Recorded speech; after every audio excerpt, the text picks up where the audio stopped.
This is a police officer who was shot because she was so mentally unwell 2 months ago. 2 months ago, that she felt her best option was to take her own life, whether alcohol was a factor or not. This is a mental health problem, not a criminal justice problem. And here's a news flash for this judge. Mental health professionals have solutions. God save the Commonwealth of Massachusetts. Welcome, welcome, welcome. This is the I Don't Belong Here show, and I am your host, Samantha Beningo. I am a behavioral scientist, a career psychotherapist, a sixth-year PhD candidate in clinical psychology, a master's level psychologist and counselor. And today I am here breaking down the Kelsey Fitzsimmons case.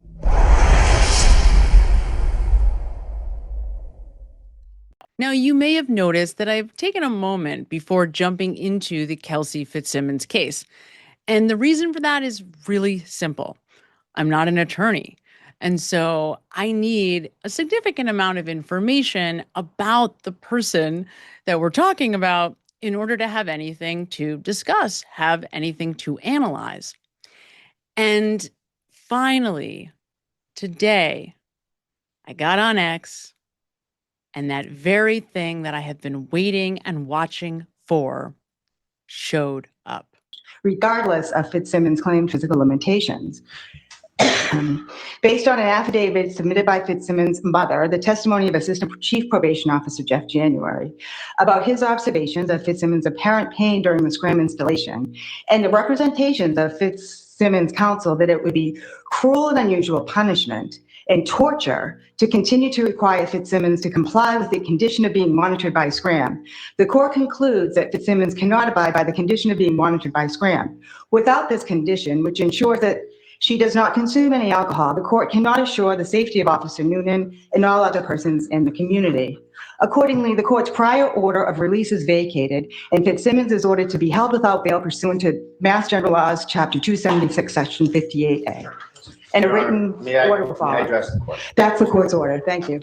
All right. Your Honor, I object. I ask you to stay your order pending the SJC. And there are other alternatives, Your Honor, can come. Now, before we dig into this hearing, and we will dig into the hearing, let me just make sure that everybody is caught up and understands the basic overview of this case. News last night, an off-duty North Andover police officer was shot by another officer, and tonight new details are emerging. Kelsey Fitzsimmons was diagnosed with postpartum depression in March and had been off the job. Tonight, that police officer who was shot is in stable condition, but we don't know exactly what kind of injury she's dealing with. The incident happened right here at her own home here in North Andover last night. 3 North Andover police officers were attempting to serve a restraining order on one of their fellow officers, Kelsey Fitzsimmons, Monday evening. They showed up at her home just after 6 p.m. When one of the officers was escorting Ms. Fitzsimmons during the service of the court order, an armed confrontation took place. It's unclear what exactly happened, but one of the officers fired their weapon, hitting Fitzsimmons once. She's currently in stable condition. There are lots of pieces to be put together. There is lots of things that remain unanswered. The restraining order had been filed by the fiancé of Officer Fitzsimmons, who wrote in court documents, quote, "I strongly believe Ms. Fitzsimmons will cause physical harm and emotional to our child." The fiancé said in court documents that Fitzsimmons hit him on his face Saturday night with a closed fist 3 times. He wrote, "I fear that she will kill the baby at any moment." Court records reveal a troubling several months. That after Fitzsimmons gave birth back in February, police responded to her home in March for, quote, female having a mental health episode. She was diagnosed with postpartum depression and deemed unsuitable to carry a firearm because she'd been committed to a hospital or institution. 2 weeks ago, she was cleared to return to duty by a medical professional, and her license to carry a firearm was reinstated. We're going to hear Timothy Bradel, the defense attorney for Kelsey Fitzsimmons, having an exchange with the judge in this case regarding Ms. Fitzsimmons' ability to blow into what is called a scram device, which, as it turns out, is not really a scram device. Secure Continuous Remote Alcohol Monitor is a tool that helps courts and agencies continually monitor their high-risk alcohol offenders. SCRAM uses scientifically proven continuous transdermal alcohol monitoring technology that tests the perspiration from the skin. The client would blow into the device 4 times a day, usually at rising, lunchtime, dinner time, and prior to going to bed. These test times can be scheduled and the client reminded by means of a text. Additional testing is required every 30 minutes if an alcohol reading has been detected until the BAC, or blood alcohol concentration, returns to 0.00. We will also request that the client perform random tests. It is required that before performing a breath test that the client must avoid eating, drinking, or smoking 20 to 30 minutes before blowing into the device. However, we do recommend that the client take a drink of water. When the test is taken, a photograph is recorded to verify that it is indeed the client. The instant reading provided makes this the device of choice for family court cases to provide proof that the client is alcohol-free for court-ordered visitation, therefore reducing the cost of monitoring and the inconvenience to the client of finding a ride. This is also what allows us to monitor anyone in the Southeast and is an ideal alternative to random testing required by some jurisdictions when placing defendants on probation. This is not always the case with SCRAM, as battery replacements and maintenance requires a SCRAM representative. A scram device is actually an ankle bracelet that uses your perspiration to determine if you are drinking. The SoberLink is the device that she's being asked to blow into. And that tells me something very important. That tells me that they must know of the scram device because that's what they're referencing, but that's not what they're using. So there is an obvious alternative to having to blow into the SoberLink. Now, that's not to say there aren't a ton of other alternatives, but clearly this judge is very obtuse in her thinking, and she only sees these very limited options because that's what she trusts. That's what she knows. And just like everybody else in law enforcement, in the legal system, in and around Boston, apparently they don't have any curiosity at all. There's no questions that ever get asked about what some alternative options might be. How else might things look? Is there something else going on here? Nope. Just this is what it is. That's it. Case closed. Hello, goodbye. Go to jail. Go directly to jail. Do not pass go. Now, we can extrapolate a lot from what the judge says in this case. So even if this is your second or third time of hearing this, pay close attention to what you notice about this exchange between the judge in this case, the quote, Honorable Kathleen McCarthy, and Kelsey's lawyer, Timothy Bradel. Hello, Your Honor, Timothy Bradel for Kelsey Fitzsimmons. She's present in the courtroom today for the record to my left. Good afternoon, Mr. Good afternoon, everybody in the courtroom. Thank you. So I received the defendant's emergency motion for immediate release from the scram order. So I'll hear from the moving party. Thank you so much, Your Honor. Judge, this is an issue that causes Ms. Fitzsimmons a lot of pain. And I don't want to conflate her being able to pass the test because she's been passing them, but she has about 4 hours of pain and dizziness afterwards.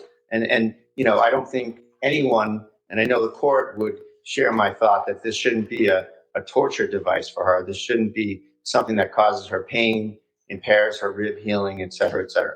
So, we're not trying to get any sort of advantage over anything.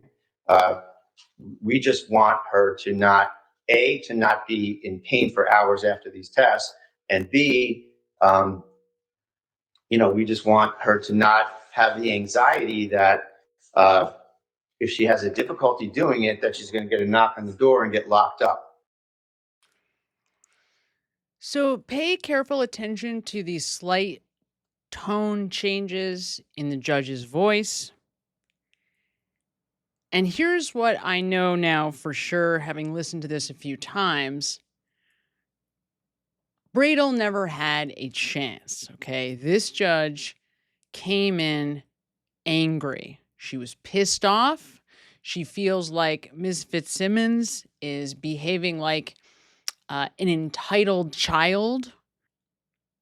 So the judge came in intending to teach Ms. Fitzsimmons a lesson. We were told by the Elmo people that, they may have to issue a warrant. And thankfully, they didn't. And we appreciate you have Mr. January's email regarding his own observations about what happened. And, I think that says it all. That's someone that has no bias or interest, and, probation enforces court orders, and that's that.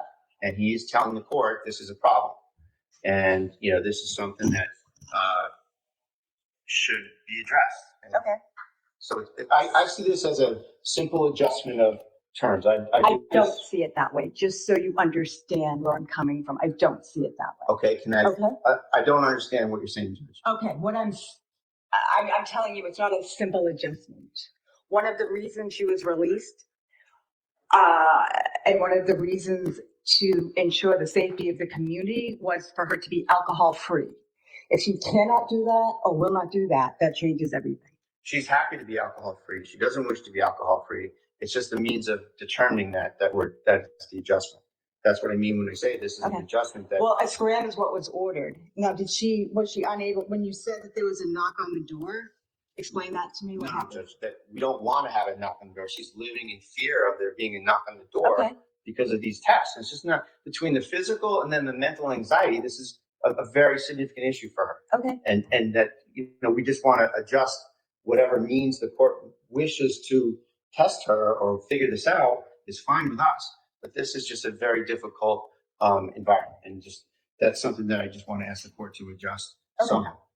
Okay, so you're asking the court to adjust the court's order that's been in effect for 3 days with no medical evidence to support your claim that she cannot do it.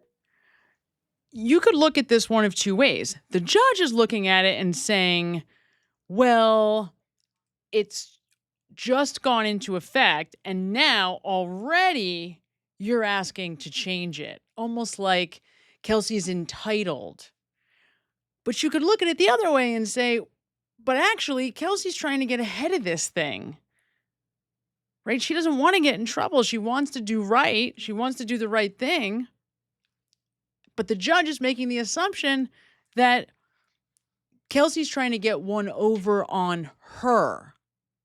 And you can see here that the judge, this feels very personal, like the judge is personalizing this instead of thinking, all right, how can we do what's best for everybody?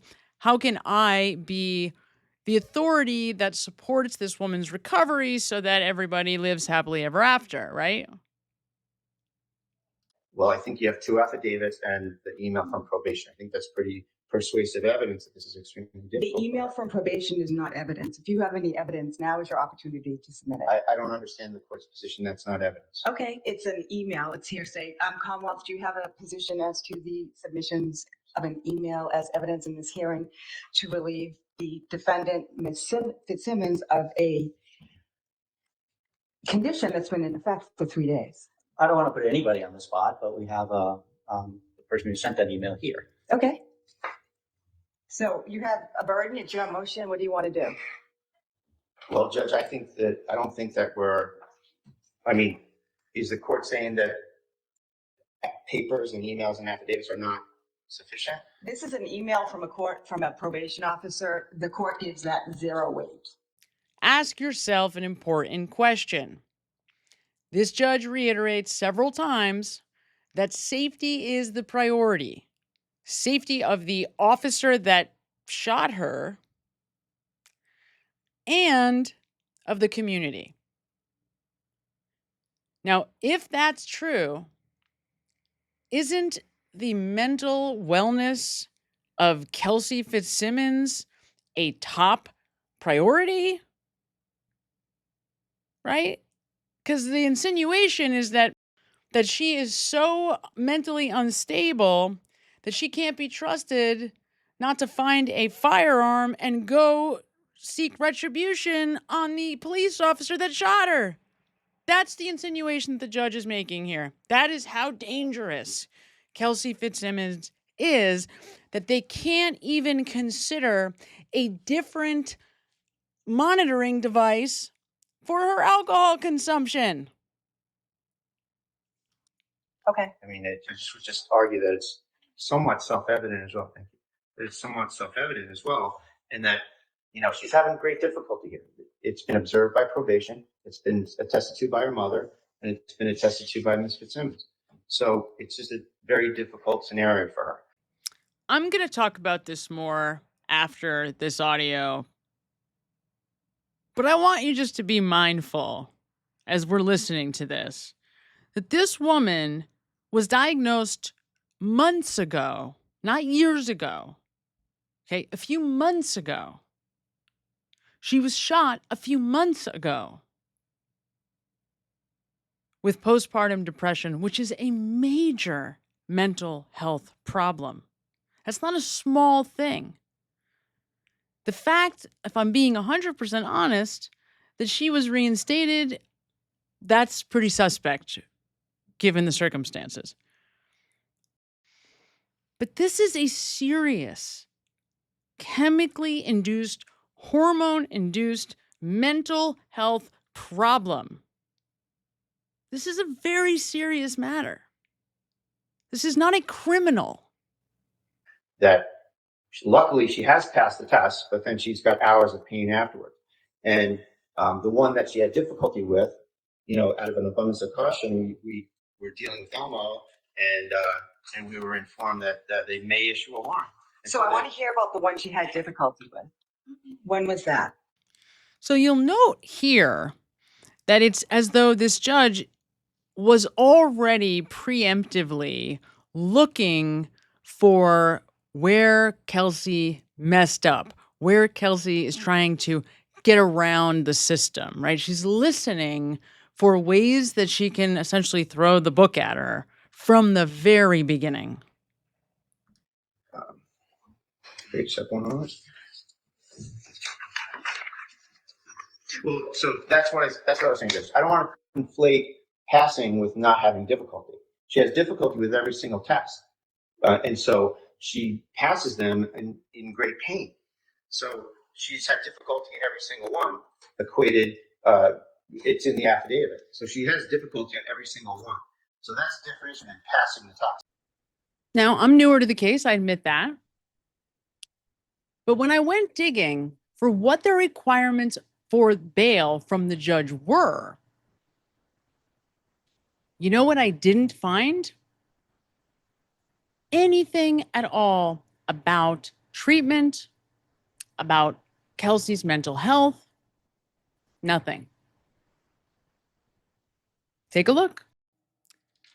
Now, I don't know what MGH is a reference to, but typically, when you have a case that involves a substance use disorder, treatment is mandated in combination with testing. And that way, you have a mental health professional who can act as an advocate to further attest to her mental state and to whether or not she's drinking. And in New York, we can act as advocates in that way. But again, the legal system really doesn't acknowledge mental health. But the one that she was unable to was 9/9/25 at 3:09 p.m. I guess. And was that a required test that she was to do? Yes, And she was unable to perform it? correct. Okay, was she unable to perform it? No. What happened? No. So this, since she's been released, Yes, we're in office. The Raise your right hand, probation please. officer. Do you solemnly swear you will make true answers to such questions that may be put to you by the court or upon its direction, so help you I God? do. Or if I could just pass this up, this is Sure. information pertaining to all of our experience. And is that being submitted, Attorney Braille, as an exhibit for the purposes of this hearing? Judge, I'd be more than happy to do that. It's not more than happy to. You're either doing it or not. Yeah, sure. Go right ahead, Your Honor. Okay, It so just says that she passed the test, so which is not an issue. The issue is that she's in extreme pain while doing it. We know now, this was on September 11th, we know today that the judge had only given them 24 hours to get in to court about this issue. So they only had time to get so much together before they were in front of the judge. Since then, they have submitted the necessary documentation to show that she really is medically injured, whatever. And is that being submitted, Attorney Braille, as an exhibit for the purposes of this hearing? Judge, I'd be more than happy to do that. It's not more than happy to. You're either doing it or not. Yeah, sure. Go right ahead, Your Honor. Okay, It so just says that she passed the test, so which is not an issue. The issue is that she's in extreme pain while doing it. Whether she passes or not. Okay, so there's one, Officer January, that says incomplete at 9/10/25 at 3:09 p.m. Is that right? Yes, that's correct. So what does that mean? Yes. So what it means is there's a scheduled test that's programmed daily for her to be alerted and to initiate a test. And that happens. And so initially she answers the alert and attempts to take the test, but is unable to complete the test. So, okay, the PO, just to kind of quickly get through this, the probation officer testifies that she was alerted to take the test, to blow into the device, and was unable to because of her issues. So the test was incomplete. I'll let him tell you the rest. And based on my information, my conversations with Elmo is that is when she has difficulty either blowing as hard or as long, or a combination of both, into the machine to complete the test. So what happens after that is there are additional attempts to complete the test, which she tries, and then ultimately on that particular date, she successfully completes and passes the test on September 10th. Okay, what I have in front of me is an incomplete test at 9/10/25 at 3:09 p.m. That's correct. So the incomplete is at 3:09 p.m. And then if you just look And then right it above says that, passed at 9/10/25 at 9:30 a.m. okay, so you're looking, I'm referring to this the second document, it's multiple pages. I think if you just go up instead of the one above it, the Okay. incomplete is the. So it's 3:09, it's incomplete, and then at 3:50 she passed. That's correct. Right. 3:50 she passes. So that's a period. But you see, this judge is looking. See what's happening here is the judge is looking for a way for Kelsey to violate. This appears not only, that she has a bug up her butt for Bradel, she does not like the defendant. And she has already made a decision about who this woman is. Period of 40 minutes. 40 minutes. That's correct. Let me explain how alcohol works in the body. I don't know, Judge. Maybe it's something you might want to be interested in and just check out. So, when you drink alcohol, it has to go through the major organ systems of the body, it has to go through the stomach. Because of that, it actually metabolizes pretty slowly as drugs of abuse go. So, this is why people will feel okay while they're out drinking and having fun with their friends, and then maybe do a couple of shots before they leave the bar. Next thing they know, they find themselves vomiting, hanging out over a toilet for the next 3 hours. That's because the last drink of alcohol that you have doesn't even hit you until 40 minutes later. So now this judge is putting forth the idea that in the 40 minutes between when Kelsey was alerted to blow and then showed up incomplete, and then successfully passes the test, no alcohol, that she's doing something nefarious to get around the test. Well, let me explain. There's no world when it comes to alcohol use where 40 minutes is going to make the difference. Yeah, 420, 421. So there were 2 times that she had an incomplete test. Is that Yes, correct? incomplete, And what's the procedure of the probation department when somebody who has a condition of release to have a scram and to pass the scram test in a very serious case if they're incomplete? And I have 2 incomplete tests and I was not made aware of either one of them. Well, and again, Queenie doesn't understand that an incomplete test does not alert the judge, is not a reason to alert the judge. It just means that something went wrong. You got to do it again. That's what it means. It doesn't mean they failed.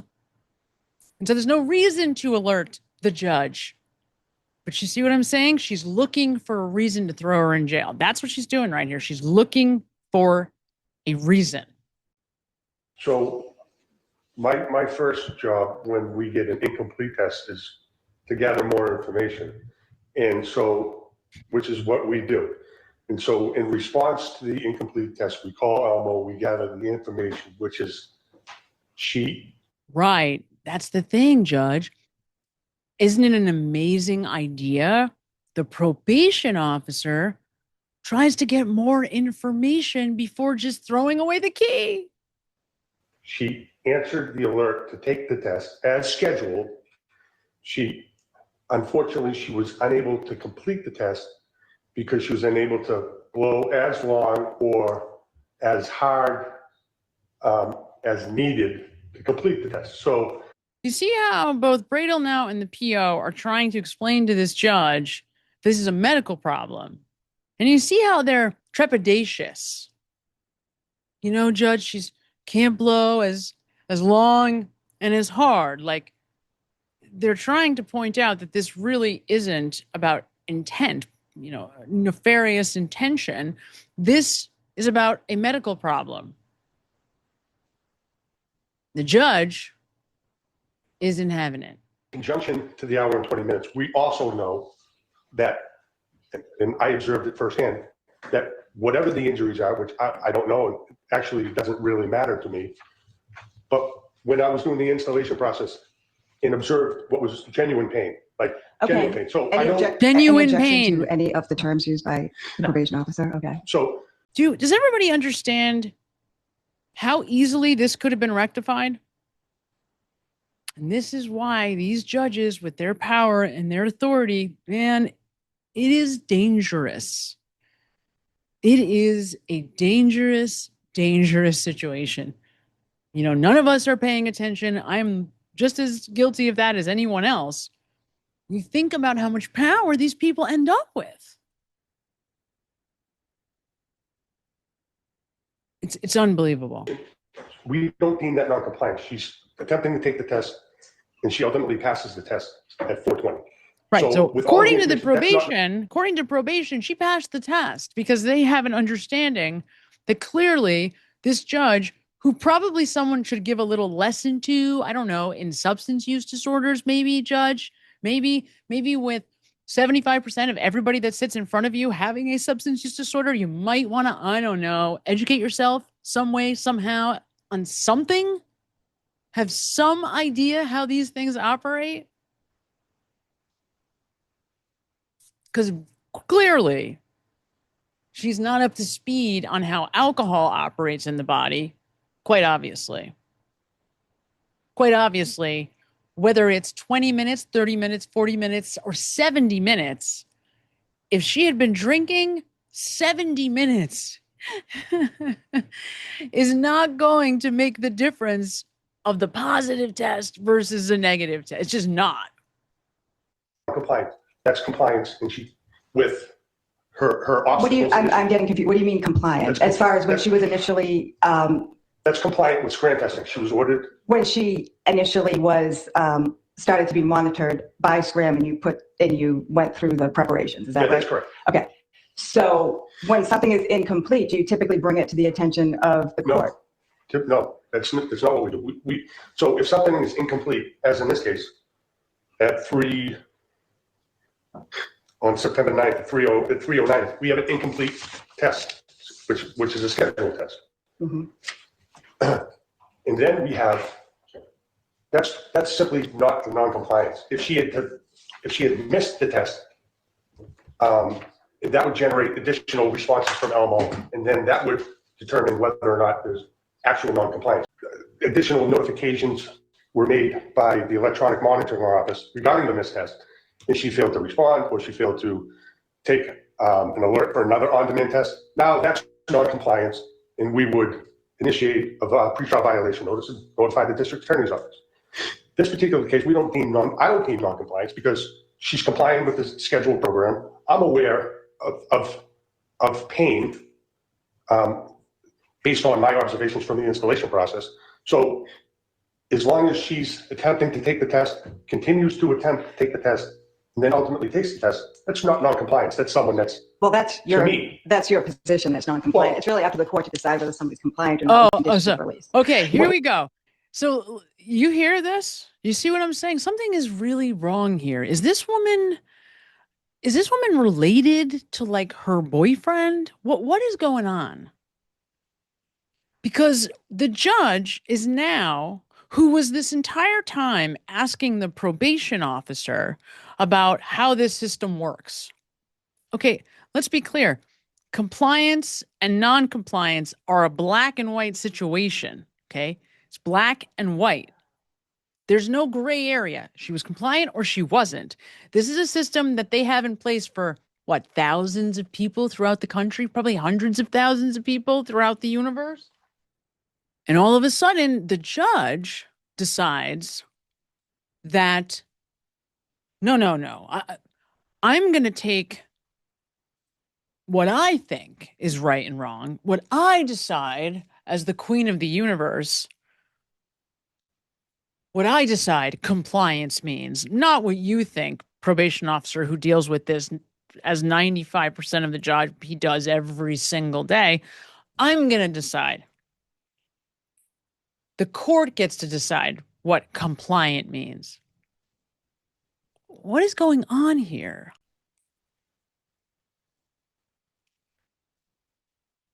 What you're saying is those situations you described is what you deem as appropriate to bring before the court. it would. The way it has always been, Judge. You may have a different feeling or opinion, but clearly you have your head up your ass. You don't know anything about alcohol. You see, that's the problem here. What we're dealing with is just fundamental ignorance of mental health. Fundamental ignorance of mental health. It's no secret that probably 90% of the people in prison right now are really mental health patients. Let's be honest. That's probably a fair percentage. 10% are probably hard and fast criminals. And the rest are probably very mentally unstable, very sick, very misguided, probably have horrible experiences, trauma to the extreme, and turned to crime.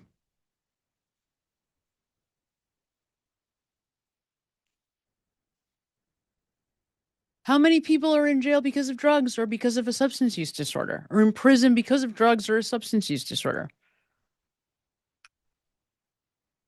Right? The whole point here is to try to help this woman get better. That's the point. Because the only way to ensure the safety of the rest of the world, which is what this judge is so concerned about, although I don't ever hear her mention, oddly, the baby in this case. It's just really strange, right? Never be brought to court by way of a pretrial violation for an incomplete test. Let's just review what he said.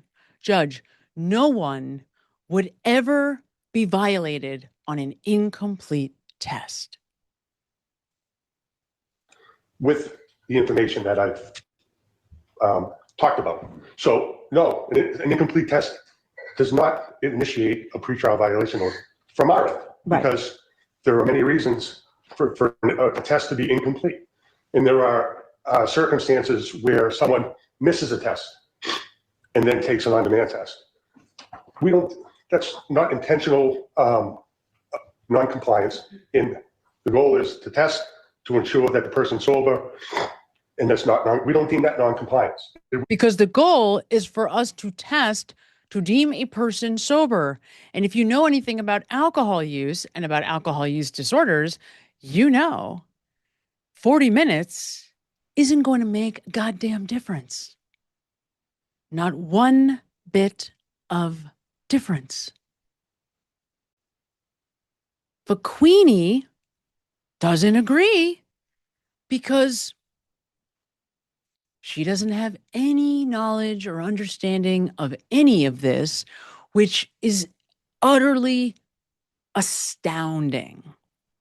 We never have, and we never would in this case. We never had, Initiate. and we never would. And in this case, it's very obvious what the problem is, Judge. This woman was shot. She has broken ribs. It's a no-brainer. It's a layup. The schedule for her to be tested is something that we discussed. It wasn't ordered by the court. The court ordered someone to be alcohol free. What do you mean we discussed? So she knows when she's going to be tested? With Ms. Fitzsimmons.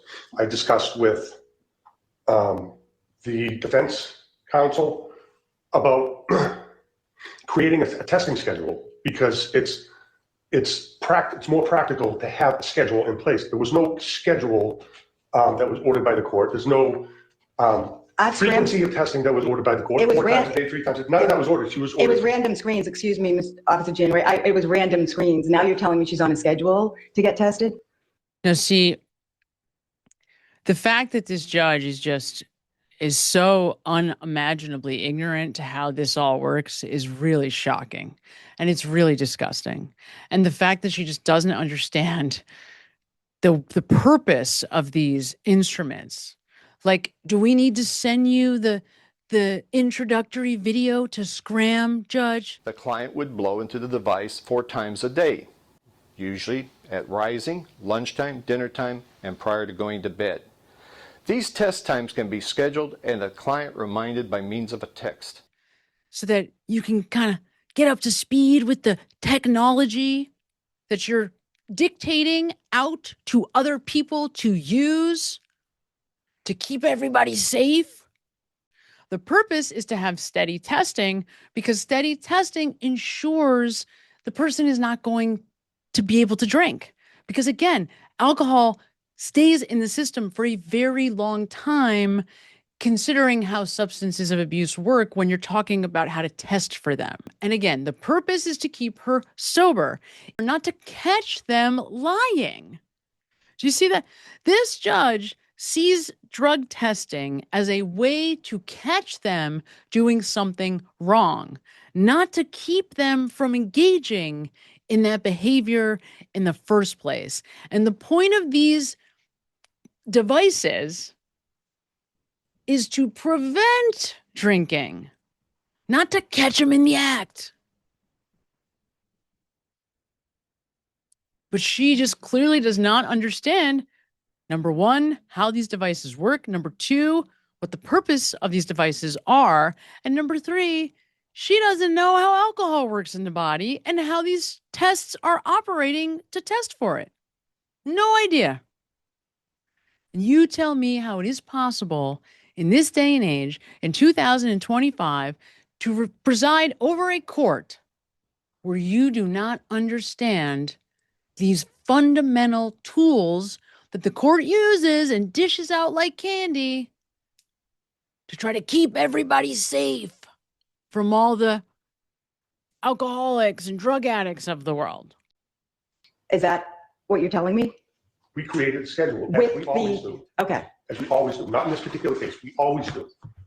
It was random screens that were ordered. Judge, I don't have that. I don't have random screens anywhere in my materials, for the record. Okay. I don't know nothing about random screens. And the Scram program is a program. She ordered the program. So, and doesn't even know what the program is. I mean, she has got no idea what she ordered. It's shocking. It's shocking incompetence, shocking, unimaginable ignorance. It is everything that is wrong with the world on steroids. That's what this is. Okay. Judge, just so I can clarify that. When we get an order, someone's placed on pretrial conditions that include remain alcohol-free with Scram testing, we always default to creating this testing schedule. Okay. And up to 4 times a day. So we'll schedule one for the morning, we'll schedule one for the mid-afternoon, we'll schedule one for the evening, and if we have to, we'll schedule one for later at night. And that's to ensure that sobriety throughout the day. In this particular case, we created a schedule for her to be tested at 9:30, 3 o'clock, and then at 8 o'clock. The only way we would not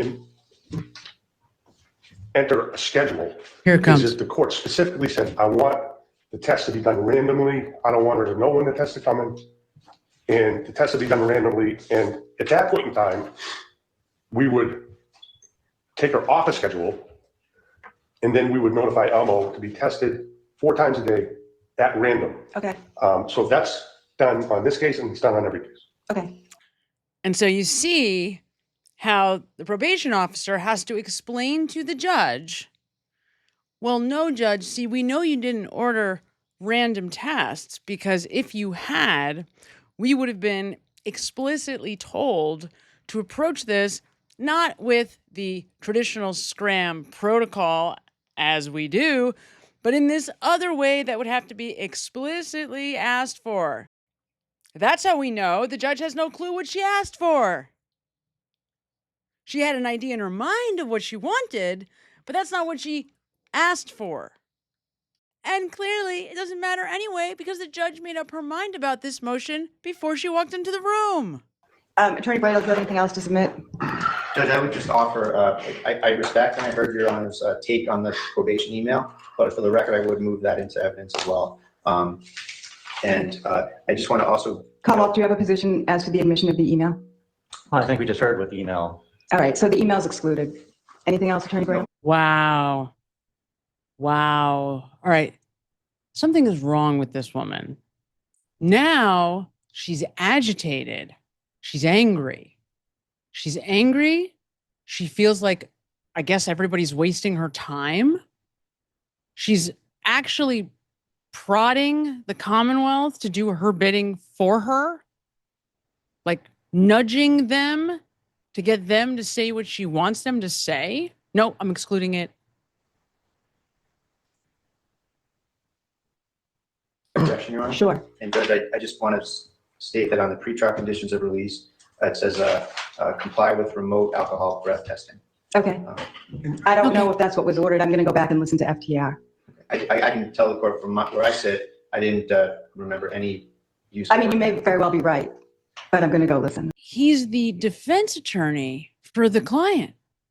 You don't think that he's going to do everything in his power for her to be compliant with the judge's order? Isn't he the one that we would expect to know what was ordered better than anybody?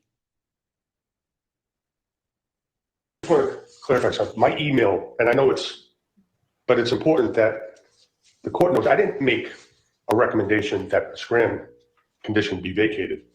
I never did that. I never suggested, it's all that email was. Attorney, Officer January, nobody's asking you questions. Your testimony is complete. Are you asking to make a statement to the court? Well, if the court's under the belief that I recommended that condition be vacated or removed, then yeah. I haven't said anything one way or the other, sir. We're here for one purpose and one purpose Okay. only, and that's for the motion to vacate the SCRAM device. So that's how important this judge feels this probation officer is. She's made her position there known, right? Little man, we didn't ask you any questions. Why are you speaking? You're excused. do you have anything else to submit, Attorney Brado? No, Your Honor. Okay, Comwell, do you have anything? No, I have no evidence to submit other than the arguments that I talked about, how important that the Commonwealth's belief is. That was hard to hear, but what that was the prosecutor saying, no, judge, we just order that testing be done. So the prosecutor's office is not saying to revoke the bail. The prosecutor's office is just saying, nope, we just want to make sure she's tested. In light of the court releasing the defendant, that testing be done. Okay. Attorney Brado, here, first of all, I do have a question. So, Ms. Fitzsimmons is able to do the SCRAM, is that correct? Or is she not able to do it? I don't know. Is she not able to do it? That depends on whether the court is willing to tolerate the material represented in the The court affidavit. is not tolerating anything. Okay, let's be clear. I'm not tolerating anything. The court is not tolerating anything. Ms. Fitzsimmons is a defendant. In lieu of incarceration, my order was that she submit to SCRAM. If she cannot do that, I need to know that. Can she do that or not? She can do it. Okay. Under the terms that are laid out in the affidavit. So you're saying she can do it on her own terms? With significant pain and dizziness and having to recover for several hours. I understand what you're saying. It is certainly not the court's intention. It's not the court's position to have Ms. Fitzsimmons in any pain at all, so I appreciate your argument. Right, Do you of have course anything else to not. add? Of course it's not. Are you telling me that no other defendant judge has ever had to find a different way than the breath test to be drug tested? Because, I don't know, is this miraculous thing that we do as mental health professionals all the time. You don't know that, Your Majesty? I don't know how the judge just did that, but somehow we went from asking for a different testing device, right? Different testing device. Like the transdermal kind. I don't know, like the one that is actually called SCRAM. Just a thought.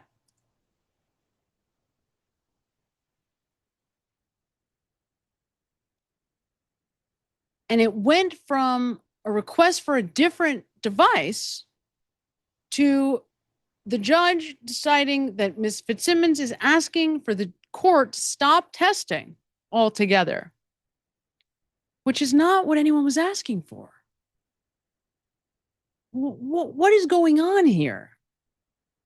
Talk about gaslighting. I would suggest, Judge, that I think there's other ways to do this. If the court wishes to have her tested for lack of alcohol, that's completely fine with the defense, but just the means that's being employed is kind of a torture device for her. Okay. And so we object on due process grounds to that. Oh, okay. But Oh, okay. Okay. Yeah, okay. She's being so disingenuous here. It is not this court's intention I understand. to torture Ms. Fitzsimmons at all. Of course not. The court's goal is to make sure the community is safe and Officer Noonan is safe. So I hear you loud and clear. To make sure that Officer Newman is safe, what about Officer Fitzsimmons, who, up until 5 seconds ago, was also a police officer?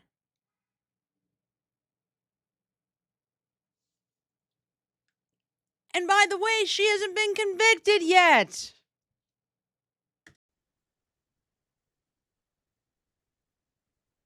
if it's the court's goal to make sure the community is safe, and the belief is that Ms. Fitzsimmons is a danger, then there's only one way to fix that problem.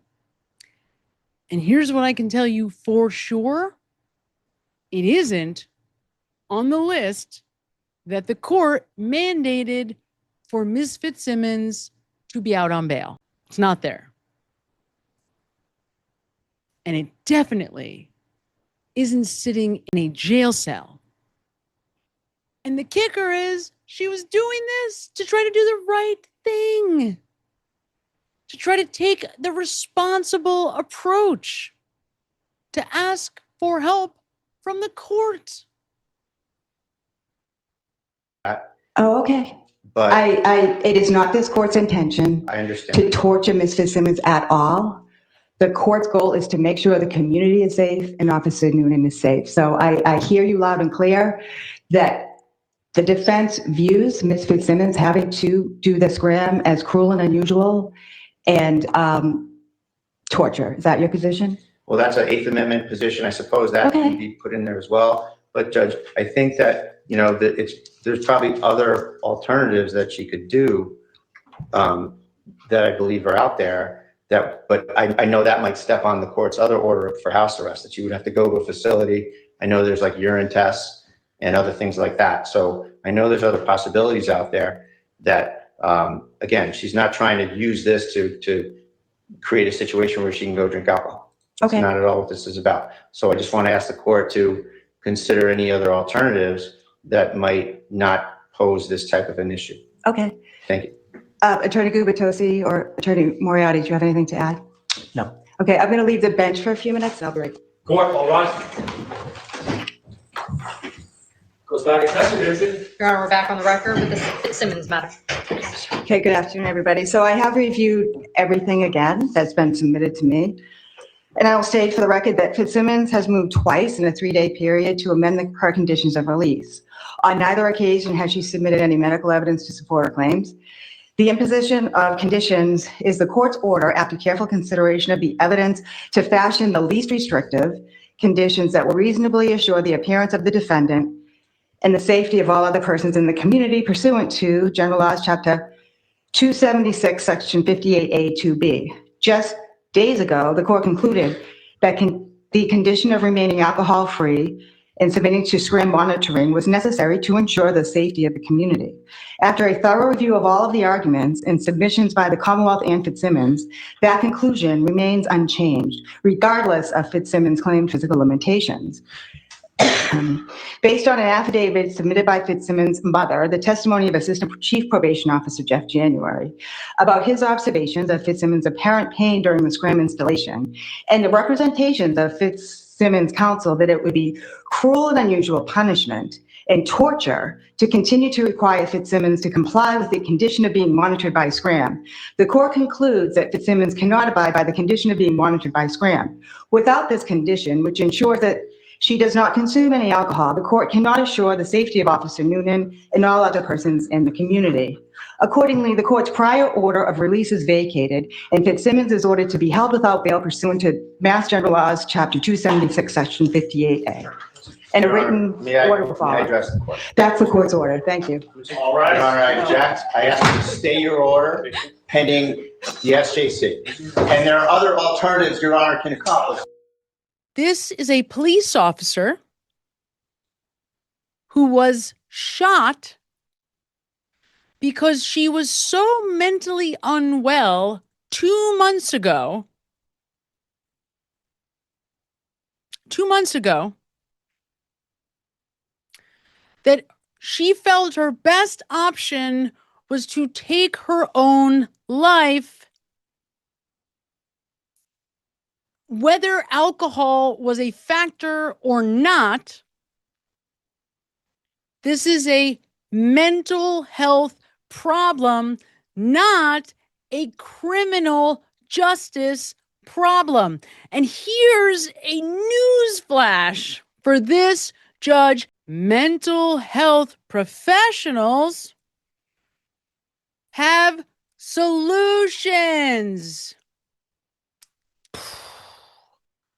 Apparently, this is a revolutionary idea for this authoritative monster. That's what this woman is, a monster.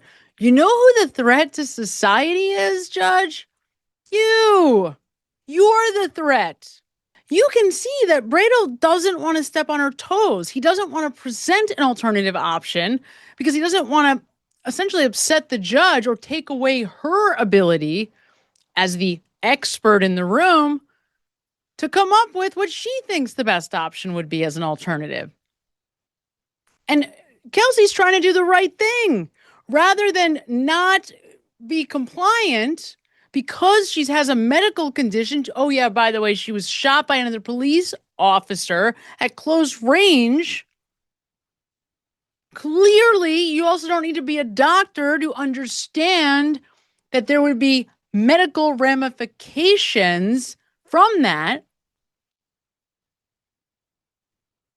But this judge, who obviously thinks that she's God Almighty, has determined that the best option, the best and only option, is to take this woman who's trying to do the right thing, and even the probation officer in this case repeatedly tries to make it clear to the judge that this is not a woman who's not being compliant. But the judge, and this is how you know that she's just playing God, the judge in this case is listening for a way to put her back in jail from the start. Is listening for, oh, she wasn't compliant. Oh, yep, she's drinking. And I said she can't be drinking. So she set her up. The judge set her up. And here's the thing about that, okay? This is a mental health problem, okay? A mental health problem. So the only solution is to fix that, is to help her with that problem. That's the solution. That's how you're going to ensure safety for everybody moving forward. Here's what putting this medically sick and mentally unwell person in jail is going to do. Make everybody more unsafe, because when you take somebody who's not mentally stable or who has not been mentally stable for whatever reason, and you put them in jail when they have a medical condition, how do you expect them to ever get better? And if you can't ensure that they're getting better, how can you ensure the safety of others? Oh, and by the way, she was shot by a cop. If I'm Timothy Bradel, I am looking for the best mental health professional that I can find to work with Kelsey to give insurance to this judge that she is okay and that she's healthy. She has a clean bill of health. She can go on with her life. She's not a threat to herself, to her child, or to anyone else. And here's the thing. Boy, is it a tragedy how misunderstood, how ignorant the world is about postpartum depression. But not all changes are visible. In fact, some of the biggest changes happen in her brain.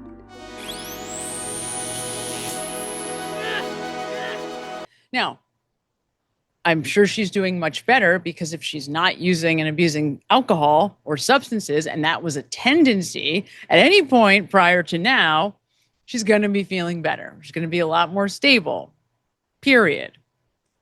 She had been diagnosed with postpartum depression, which can be, when I tell you how serious that is of a diagnosis, it's tragically not well understood by the medical profession.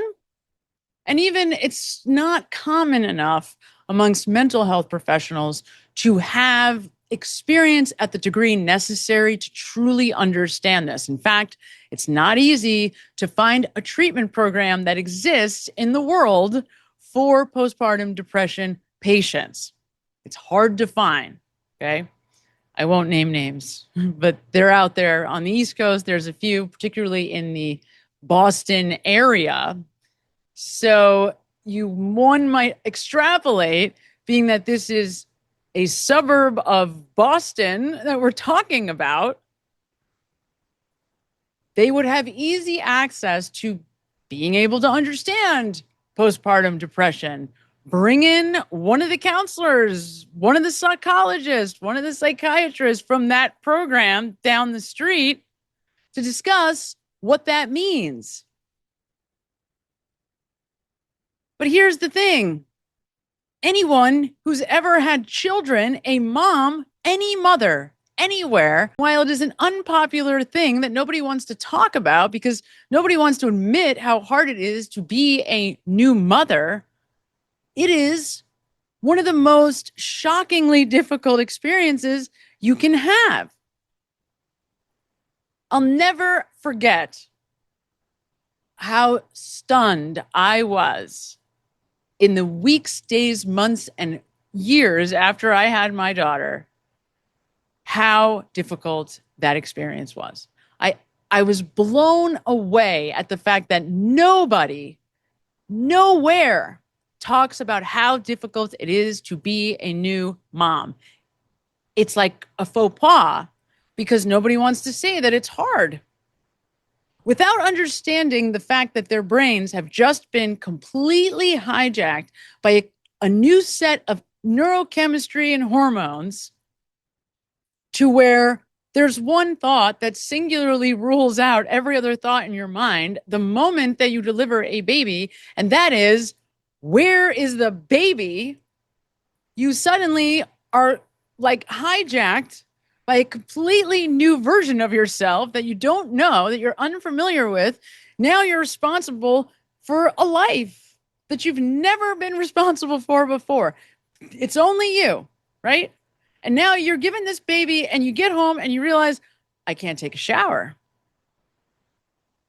I can't leave the house. I can't do anything without having eyes on this baby. And it used to be, right? It takes a village to raise children. But in this country, we don't acknowledge that. We think that we're supposed to be super moms. There's tremendous pressure on us to do everything right. I remember that there was a period when I was so delusional, I stopped being able to breastfeed and was like looking at black market breast milk because I was delusional, insane, lost my mind, thinking that was the better option than using formula because of the pressure, the stigma on new moms right now, nowadays, to breastfeed.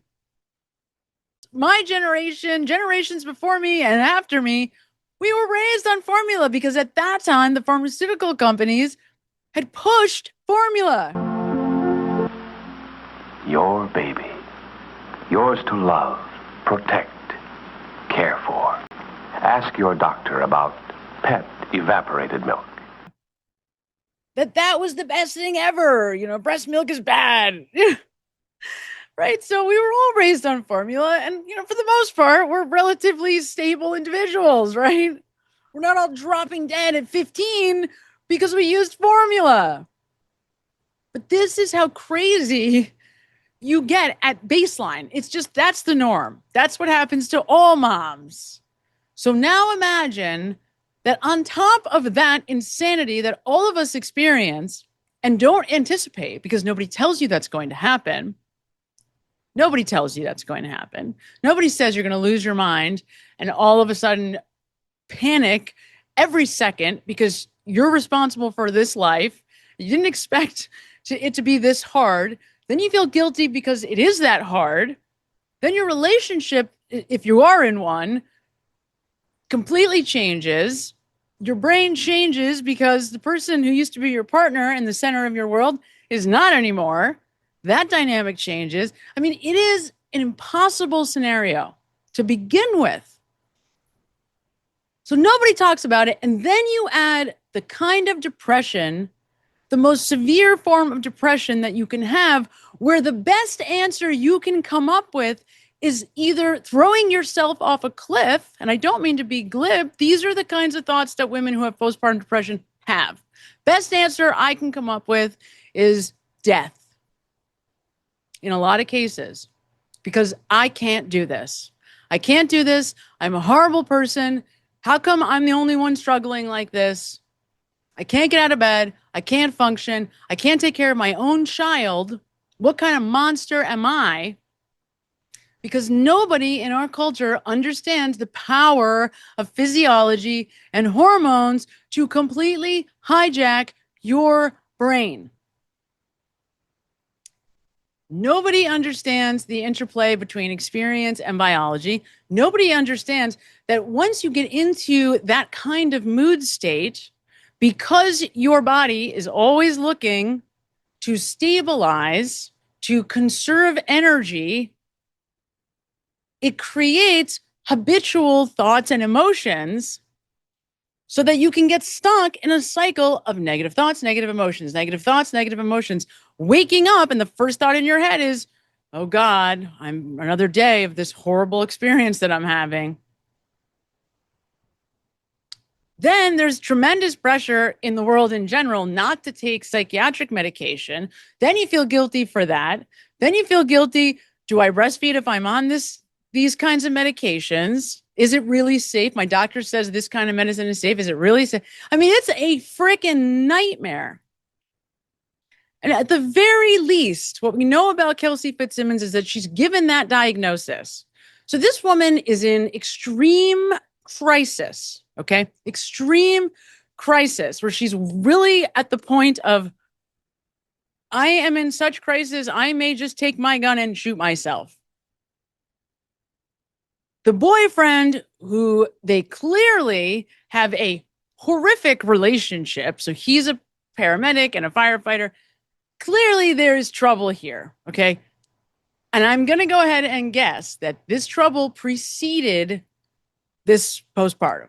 That's my best guess, because that's very often the case, right? It's part of that, feeling of I'm alone and I can't do this.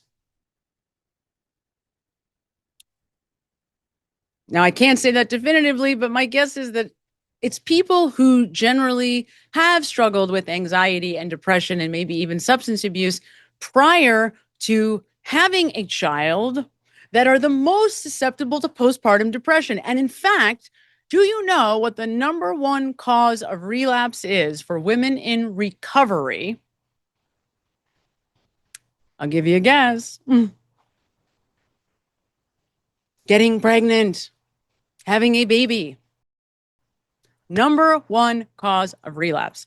Why? Because of everything I just said.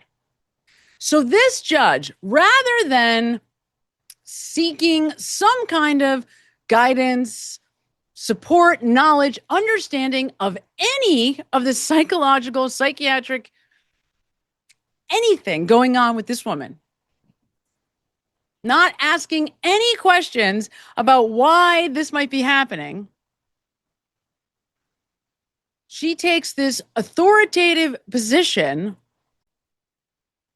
And if this judge was interested in understanding what was going on here, she would have sought mental health advice, understanding. But there's no interest in Kelsey here, no interest in solving this problem, no interest whatsoever. What she's interested in is punishment. She wants to hurt Kelsey Fitzsimmons, a woman who is already in extreme medical pain,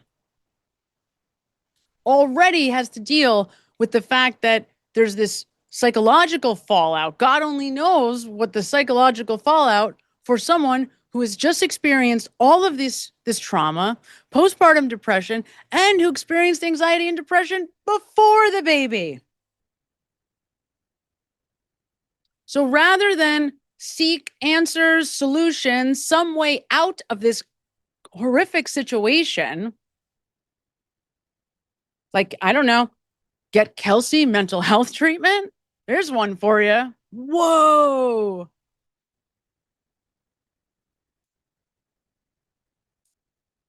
If the issue is fixing this situation, if the goal is to keep everybody safe, including the baby, Kelsey, from herself and everybody else,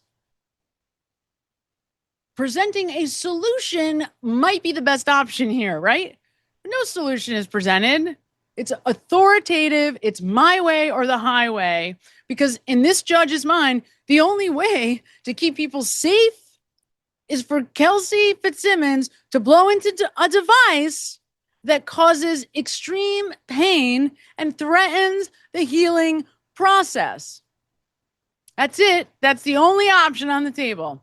So you see how she's listening for a way to put this woman in jail. That's what she's listening for. She's not listening for a solution. She's listening for, how can I put this person in jail because she didn't do what I said? That's it. I'm going to teach her a lesson. Well, let me give you a news flash, dear, from a mental health perspective. What you're doing is so much more likely to facilitate more mental health issues, more violence to oneself or to somebody else, more absolute psychological crisis, because you're dealing with somebody who already has a very horrible sense of self-worth, okay? People who are in this situation are in it for a reason. And rather than try to seek what that reason is and how to find a way out of it to ensure that for the rest of the time moving forward, nobody's in danger. Nobody's in danger. But this obtuse thinking, I guess, so-called judge who has been given way too much power and authority, and obviously has a good time wielding that power and authority, has decided that there's one way that she can keep everybody safe, and this is it. Put a woman with a severe medical condition who has just almost lost her life because she was shot by a police officer. Let's be clear. She's the one who was shot. She's the one who was shot. There's no threat to another cop here.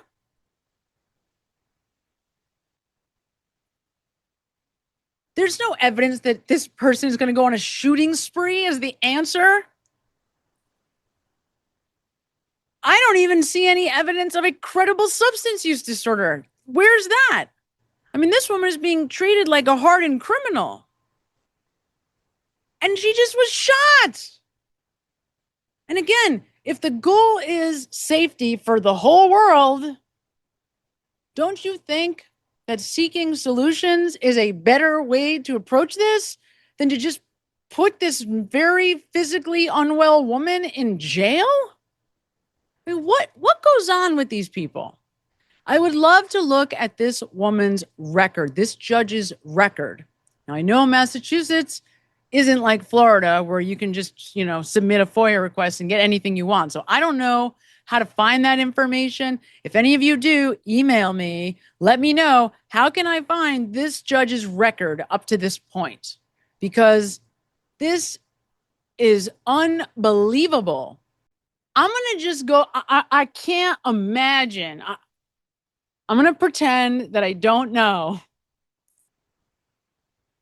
And that it's possible that we don't know that she is seeking mental health treatment, but I don't see that anywhere. So if you know that, if you've seen that in any of these legal filings, please let me know, because I haven't.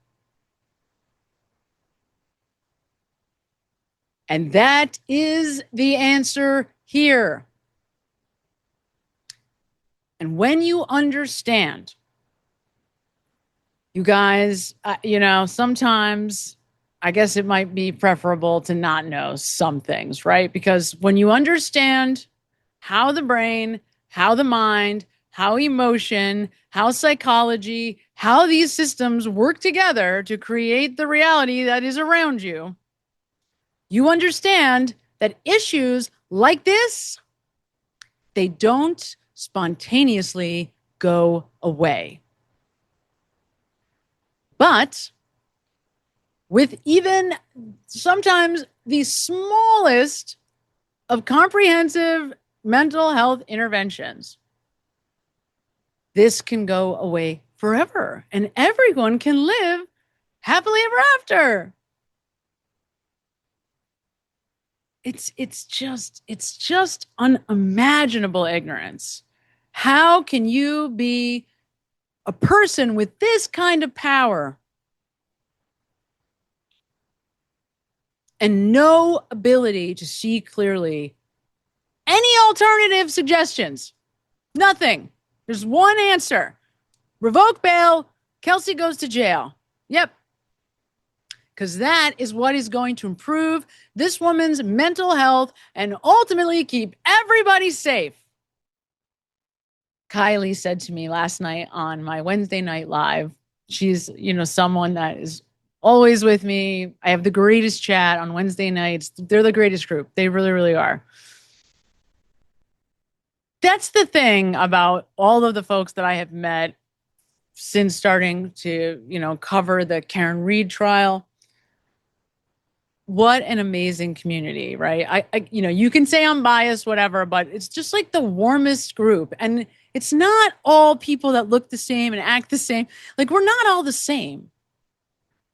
But we come together in this beautiful way. And in the time when there's nothing but hate being spewed anywhere you look, is such a relief to find a community that you feel safe and comfortable in. And I cannot thank the people that participate in my lives every week more for creating that. They're amazing. And Kylie said to me last night, Sam, you're going to freak out when you take a closer look at this case.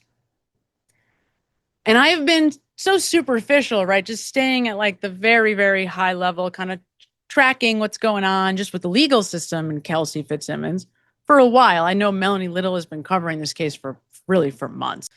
And I didn't know what to make because I wasn't looking carefully at it. But when I woke up and I heard this audio, and again, with a background in substance abuse, knowing that there are any number of possible options for monitoring somebody's alcohol intake,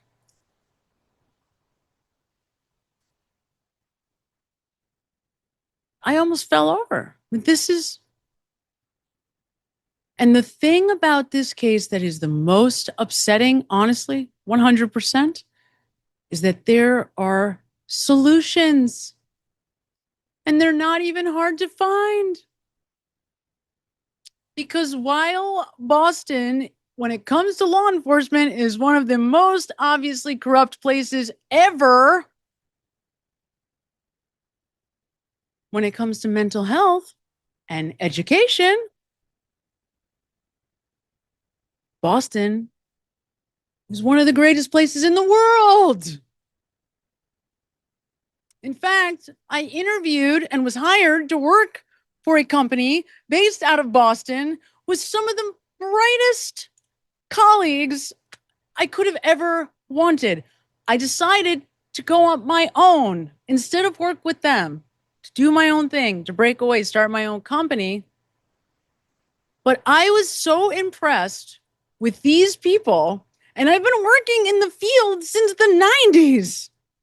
This group was so smart, so clearly experienced. This group of mental health professionals, that it was a real struggle for me to walk away from that job because I was like, God, these people, what an awesome community of colleagues to have.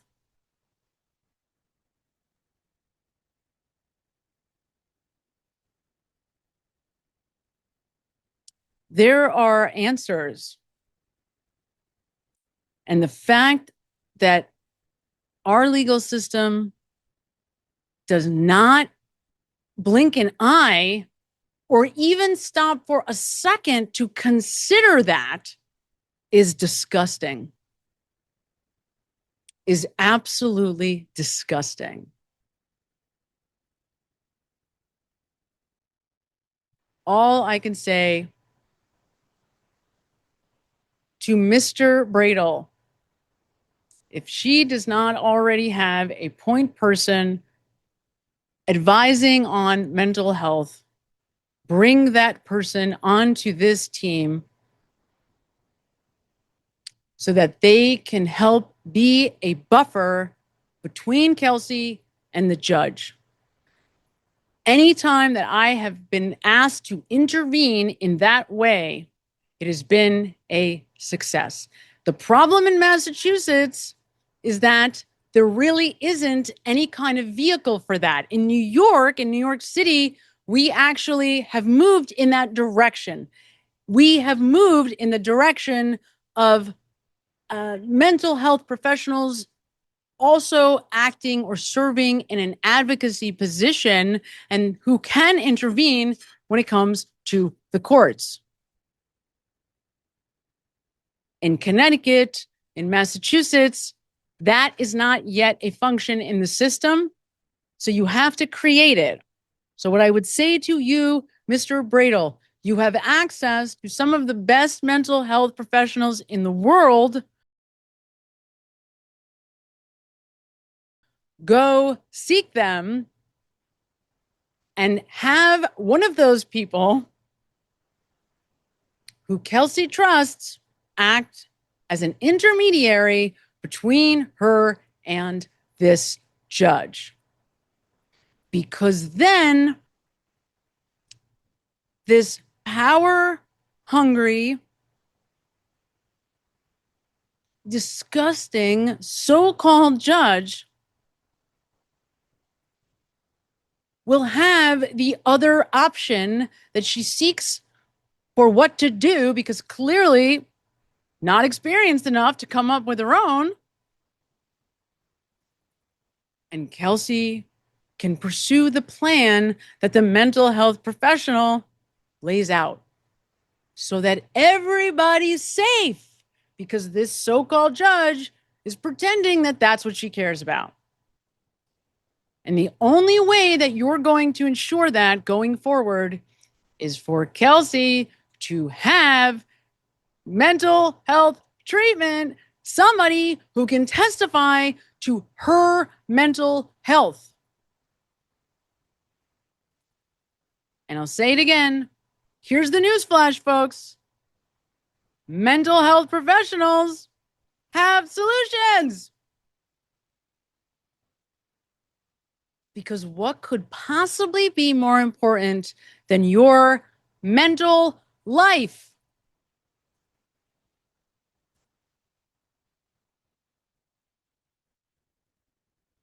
That's all you've got. When you strip everything away, what's left? You and you. So here's the newsflash for this judge. Get mental health treatment, and we won't have any reason to worry about the safety of others. God save the Commonwealth of Massachusetts.